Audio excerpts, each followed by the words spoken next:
Isso aqui é importante. O estatuto atual vigente, ele foi aprovado no final do segundo semestre de 2017. Aqui o Maurício e o Alexandre trabalharam nisso, né? E, pela primeira vez, separou os conselhos da diretoria executiva na chapa. Obviamente, para que houvesse uma função de fiscalização e de complementação. Mas esse modelo foi colocado e a gente quero comentar aqui adiante. Mas, em primeiro lugar aqui, os diretores realmente são responsáveis por suas áreas. Cada um vai cuidar, mas as decisões são colegiadas, como nós já fazemos hoje. Nós temos reuniões todas as segundas-feiras, mas os diretores, ao invés de trazerem os assuntos, ainda com os proponentes, com as questões para as reuniões, eles primeiro tratam e nós, então, discutimos isso colegiadamente para tomar decisões. A dedicação, nós pedimos, e a formação da chapa, é que ela seja presencial, mas em alguns poucos casos será remota, assim, no dia a dia. Mas, necessariamente, o que nós queremos é a presença funcionando, tanto de diretores como de conselheiros, né? Então, nós teremos dedicação presencial, mas também remota, principalmente agora com a pandemia, em que a gente incrementou a comunicação remota por tecnologia. Os diretores, além de trabalharem cuidando de suas áreas, haverá uma interação permanente. Nós conversamos com todos, todos estão cientes, porque não vai sair cada um atirando numa direção. Eu estou falando uma coisa óbvia, mas é que nós vamos trabalhar em conjunto realmente, né, para poder tomar decisões colegiadas. E essas reuniões, às segundas-feiras, como mencionei, e estamos pretendendo implantar plantões de diretores nos finais de semana e feriados. Então, os clubes adotam isso e nós queremos. Então, essa é a atuação da diretoria executiva, que já está combinada, e nós estamos apenas divulgando aqui, para que quem nos assista fique sabendo. Isso aqui é muito importante, é o que eu estava falando, ou seja, os conselhos são... a chapa da diretoria é uma e os conselhos são candidaturas individuais.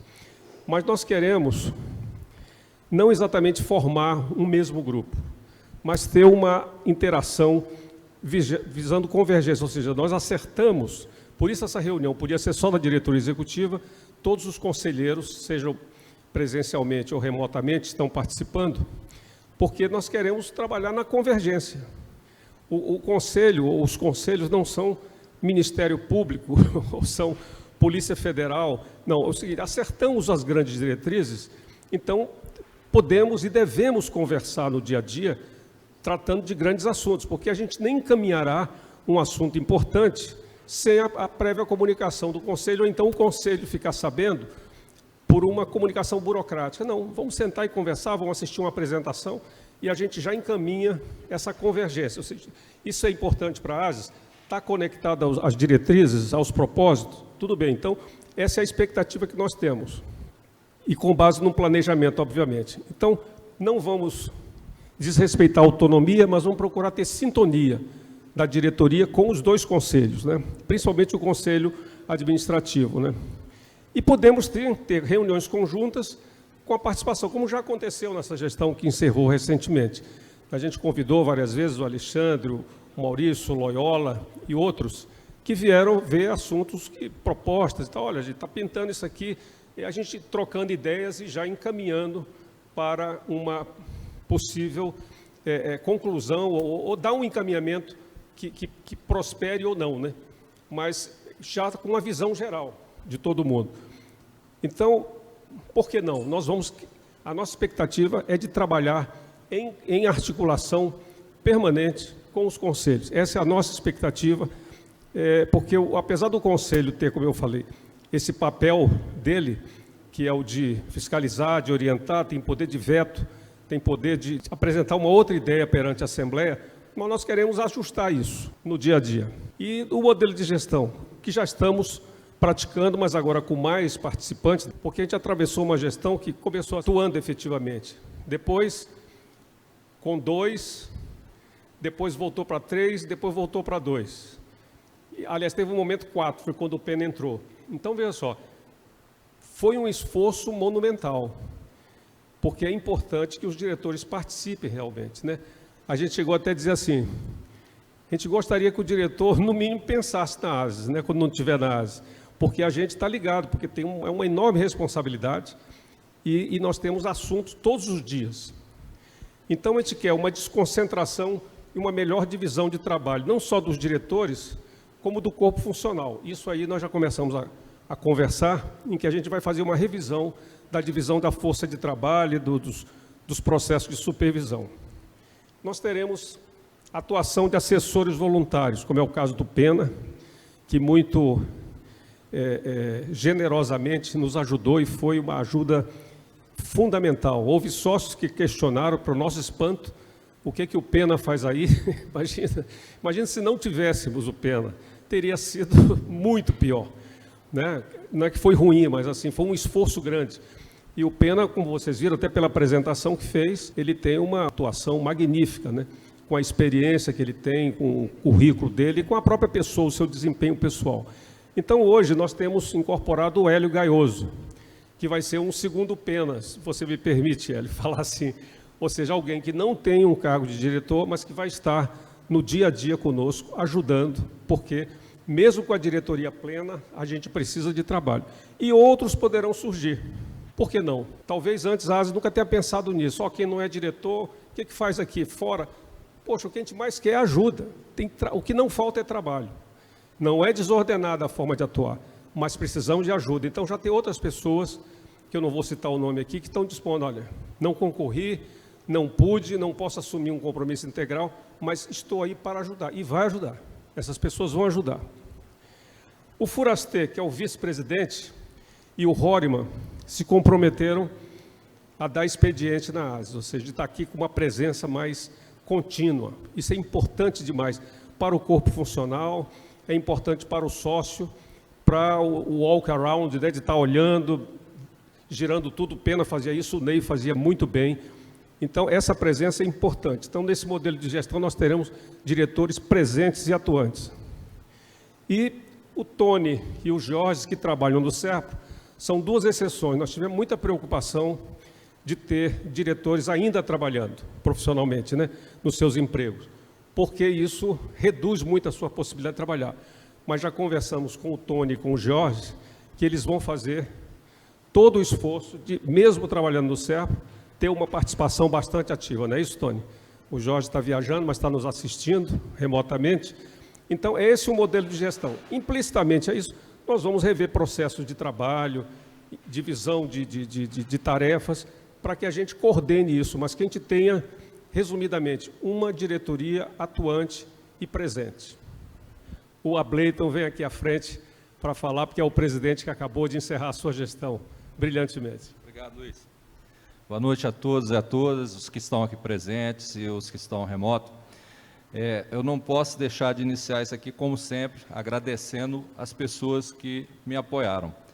Os nossos colaboradores, a grata surpresa de ter a Kedma da área de eventos a partir de 2016, que fez a diferença. Quando vocês viram esses números aí, que eu fiquei modestamente feliz de ver que ficou 1.600.000 aí ao final, né, do mandato, é um valor expressivo, foi fruto de muito trabalho. Na minha fala final, fiz um videozinho onde eu agradeci ao Pena, ao Ney, ao Luiz Gonzaga. Faltou o Carlos Luiz, porque ele passou até 18 de maio de 2018, ele foi para o SERPROS, mas ajudou muita gente. A Rose, o Moia, que ficou conosco até o fim, tem que agradecer também. Mas esses três aqui tinham que ter esse agradecimento especial. É um sentimento assim de orgulho ter tido o privilégio, a oportunidade de ter trabalhado com eles, e um sentimento maior de gratidão, porque não nos abandonaram. Nós tivemos problemas sérios, eu tive problema de saúde em 2018, tive que fazer tratamento sírio-libanês. Meu amigo Luiz, um mês depois, teve infarto. Meu amigo Pena, dia 1 de junho, foi internado. Tivemos a perda do Celso agora no dia 3 de abril. Então, assim, foi bastante difícil, cara. Nós tivemos uma gestão complicada, mas, graças a Deus, nós concluímos. Quero agradecer também ao pessoal do Conselho. Eu sempre tive um bom relacionamento com todos eles, com Loyola, com Maurício, com Salvador, que era suplente, nosso amigo Maciel ali, de quanto tempo está aí conosco, e tantos outros, o Herodice, a Terezinha, sempre me relacionei com todas essas pessoas. Então, tudo isso é o motivo do resultado favorável que nós tivemos até agora, foi o apoio em todos esses momentos. Mas assim, eu queria falar do PIA. O PIA, dia 8 de abril de 2019, eu tive uma grata surpresa, estava o Pena e o nosso amigo Ney, o Luiz Gonzaga, na salinha aqui da sede. Nós fomos agraciados com um convite para eles virem conversar conosco. Ali começou essa tratativa e 2020 agora, eu tive a sorte de conhecer as pessoas que construíram o Pier 21. O filho do que começou mesmo, que já faleceu, e os outros 3 que são os majoritários, que têm o poder de decisão, inclusive nas assembleias. O Luiz esteve comigo, eles deram 3 alternativas possíveis para que nós avaliássemos. Eles iam realizar, dia 27 de março, uma reunião, uma assembleia, e aí a propor, e eles tinham o poder de decisão, de antecipar esses 35% líquido mediante negociação. Então, isso não finalizou, porque veio a pandemia, vocês sabem de tudo que aconteceu, mas agora no final, nessa última semana de dezembro, eu fui procurado novamente pelo gerente do PIR, que é o Ivan, e ele deixou claro que eles querem continuar essa tratativa conosco, eles têm intenção que a gente já entre no negócio do PIR, no momento que a gente avaliar as propostas, a gente trabalhar essa possibilidade. Não é só antecipar os 35, não, da gente já participar do negócio. Então, assim, nós vamos ter que fazer um trabalho bacana aqui, pegar pessoas com capacidade, uma consultoria, trabalhar as melhores formas possíveis, mas isso é uma porta aberta. O Luiz, com muita propriedade, falou do potencial. O potencial do PIA, eles deixaram bem claro. Hoje, eles estão em torno de 4 milhões aí, a receita deles do lucro. Ironicamente, é o que nós gastamos aqui por ano para manter esse clube. Olha que irônico. Só que lá, se a gente conseguir, se Deus quiser vamos conseguir, regularizar, é no mínimo 50% a mais a receita. Eles mostraram para a gente o potencial, inclusive, das empresas e grupos que os procuram, mas que não podem fazer contrato. Por quê? Porque essas pessoas têm as exigências, alguns são grupos de investidores, e sem a documentação formal da legalização, o ABITS, eles não podem formalizar os contratos. Eles deram exemplos de grandes, até multinacionais. Resumindo, esses 4 milhões, no mínimo, seriam 6 milhões. Se você multiplicar esses 6 vezes 35%, que é o que está lá no contrato, é mais de 2 milhões que cai na conta da ASE por baixo. Então, vale a pena a gente negociar, vale a pena a gente trabalhar, montar um grupo de trabalho, uma comissão. O Pena, o ano passado, falou que queria ter lido melhor o nosso contrato, mas, assim, é muito pouco braço e muita demanda. E ele ainda teve que voltar para a galeteria, então ficou complicado. Quero agradecer também o Írio DPR, que eu não posso esquecer. Hoje a gente está nessa fase aí de regulamentação das áreas públicas, que envolve todos os clubes de Brasília. Tem o DNA da ASES lá.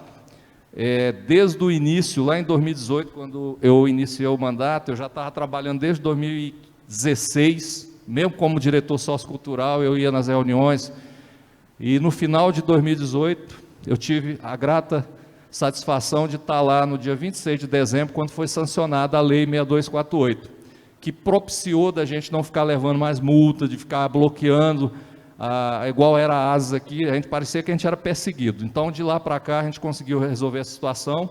As multas que estavam lá, inclusive as antigas, estão sendo tudo tratadas e está tudo sendo resolvido. Agora há pouco eu tive uma notícia que eu não gostei muito, que foi o trabalho que você me ajudou, Hélio, o Pena também, o Írio, em relação ao projeto de eficiência energética. Eu tinha ouvido que estava lá aprovado, mas a gente estava numa lista de espera. Agora falou que, infelizmente, isso não é mais a situação. Mas nós vamos continuar brigando politicamente. Nós temos um bom relacionamento com o atual presidente da SEB. O Luiz Gonzaga hoje é diretor também do Simlazer. É muito bem relacionado e articulado com as pessoas da linha de comando. É mais uma pessoa a somar. O próprio Ílio já deixou claro que quando nós precisarmos A porta da Câmara Legislativa está aberta para nós. Eu conheci pessoalmente o Rafael Prudente, que é o atual presidente reeleito, é o primeiro a acontecer isso na Câmara Legislativa. Nos tratou muito bem, graças a o Írio estar junto conosco, e deixou a porta aberta para quando a gente precisasse. Então, o Luiz é um cara muito bem esclarecido, já sabe as pessoas que a gente vai buscar. Da minha parte, conte comigo, que eu gostaria muito que fosse feito essa regularização. É o primeiro item, né, da nossa gestão, né, que a gente colocou para a gente resolver. Está muito próximo. Em relação a BITS também, está muito próximo, graças a Deus. Dia 23 de outubro era para ter tido uma audiência na Vara do Meio Ambiente com o juiz, magistrado Carlos Maroja. Mas, lamentavelmente, a pandemia também atrapalhou. Então, teve que postergar essa audiência. Ainda não temos data, mas já era uma data prevista para que a gente chegasse a esse entendimento, porque na parte da ASES a gente está com a documentação toda pronta. A gente tem a Diane Souza, que é uma arquiteta muito competente, que também nos acompanha, e da parte que nos toca aqui, a gente está tranquilo. A parte do PIA é uma parte que eles também estão procurando para regularizar, mas pelo que nós entendemos nas últimas reuniões, eles não têm muita dificuldade também para tentar chegar aos finalmente a gente ter essa BITS. Então, a continuidade vai ser agora com essa gestão. No mais, gente, agradecer a vocês que estão vindo agora somar conosco, agradecer as pessoas que acreditaram em nós. Eu tive a oportunidade de ter uma votação expressiva, sendo o mais votado. Eu te confesso que foi uma surpresa para mim, porque a gente era massacrado ali naquele grupo que era Vender a ASES, porque o pessoal, eles não liam as informações, não procuravam entender o que é o estatuto da associação, o regimento da associação. Quando a gente passava as informações, parece que eles deletavam e ficava só atacando as pessoas de bem. Então, assim, foi uma grata surpresa para mim, e ter a oportunidade de trabalhar com uma pessoa tão querida, competente como o Volney, que eu não tive essa oportunidade no SERPRO de trabalhar, mas vou ter agora na ASES, somando, né, trazendo a competência dele para cá, e a gente com certeza vai fazer uma gestão muito boa aqui no Conselho, vai ser parceiro também da diretoria, contando com a experiência do Loyola, que foi o presidente, que foi uma pessoa competente, que ajudou bastante a gente, o Maciel, que está aqui, o Maurício agora no Conselho Fiscal, junto com o Herodice, já está lá no SERPROS agora aqui com a gente. Então, assim, as pessoas que estão aí, se eu não falei outros nomes aqui, é porque esses outros eu já tenho um pouco mais de intimidade, mas com o tempo a gente vai estar mais junto e com certeza nós vamos trazer muito resultado. Eu tenho muita fé nisso. E assim, o meu amigo Pena ali, toda vez que eu olho para ele eu lembro que ele falava que eu sou muito otimista. E assim, foi com otimismo que a gente chegou até aqui, porque se eu fosse ficar ouvindo o que as pessoas falam, e algumas pessoas são muito negativas, muitas vezes eu ia ficar em casa lá, e não ia vir, não ia procurar os políticos que tinham que ser procurados na hora certa, e resolver o que nós resolvemos. Modéstia à parte, nós fizemos um bom trabalho. Se alguém é contra a gente por algum motivo, seja pessoal, ou por qualquer motivo que seja, a gente lamenta, mas a gente pede para eles virem para cá, que eles acreditem na associação, somem com quem está aqui, porque são várias cabeças que estão aqui, são várias pessoas com lastro, que são pessoas dignas, e estão aqui porque realmente fazem por merecer. Agradecer muito o Hélio Gaioso aí, que foi uma pessoa que ajudou bastante, desde a época que essa chapa que eu fiz parte se formou, né? E veio a ser a chapa que finalizou agora em 2020 e contribuiu bastante para esse grupo que chegou agora e que eu tenho muita, mas muita fé que vai fazer muita diferença. Muito obrigado.